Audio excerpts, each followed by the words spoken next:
జనసేన అధినేత పవన్ కళ్యాణ్ పైన భీమవరం ఎమ్మెల్యే గ్రంథి శ్రీనివాస్ తీవ్ర ఆగ్రహం వ్యక్తం చేశారు. తాను రౌడీ ఎమ్మెల్యే అయితే తనపైన ఒక్క క్రిమినల్ కేసైనా ఉండాలి కదా అని ప్రశ్నించారు. పవన్ కు మతిస్థిమితం లేదని ఎర్రగడ్డ పిచ్చాస్పత్రిలో చూపించాలని ఎద్దేవా చేశారు. ఇక పవన్ పక్కనున్న కాపు నాయకులు ఎందుకు దూరంగా ఉంటున్నారో ఆయనే సమాధానం చెప్పాలని సవాల్ చేశారు. పవన్ సొంత అన్న నాగబాబుకు కూడా అన్యాయం చేశారని ఆరోపించారు. అందుకే నాగబాబు ఫోన్ స్విచ్ ఆఫ్ చేశారని సెటైర్లు వేశారు.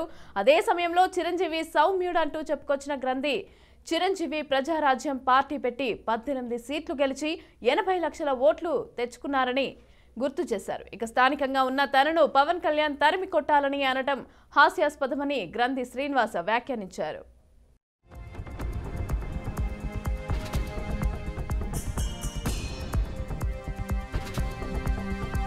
సమావేశం అయిన తర్వాత ఆ కార్యకర్తలను ఉద్దేశించి ఆయన ఏం మాట్లాడాడు?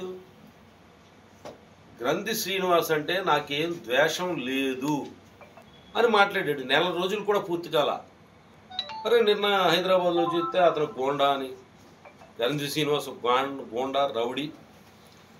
నేను భీమవరంలో స్థలం కొనుక్కుందామంటే నాకు ఎవరిని అమ్మనివ్వకుండా చేశాడని భయభ్రాంతులు అయిపోయారని, భీమవరంలో ప్రపంచ కోటీశ్వరులు ఉన్నారని, ప్రపంచ కోటీశ్వరులు అందరూ భీమవరాన్ని ఎందుకున్నారు? అసలు ఇప్పుడు సత్యం రామలింగరాజు గారు కానీ, లేదంటే కనుక విష్ణు విద్యా సంస్థల విష్ణురాజు గారు కానీ, అలాగే ప్రసాద్ కన్స్ట్రక్షన్స్ కానీ, ఇంకా ఇలా పెద్ద పెద్ద సంస్థలకు సంబంధించిన వ్యక్తులందరూ కూడా భీమవరం లేరు.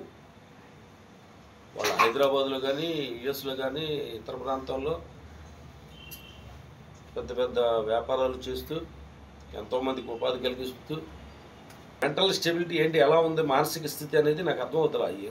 కింద నెల 27వ తారీఖు నుంచి గ్రంథి శ్రీనివాస్ అంటే నాకు ఎటువంటి దేశం లేదన్న వ్యక్తి నిన్న ఎంత విద్వేషపూరితంగా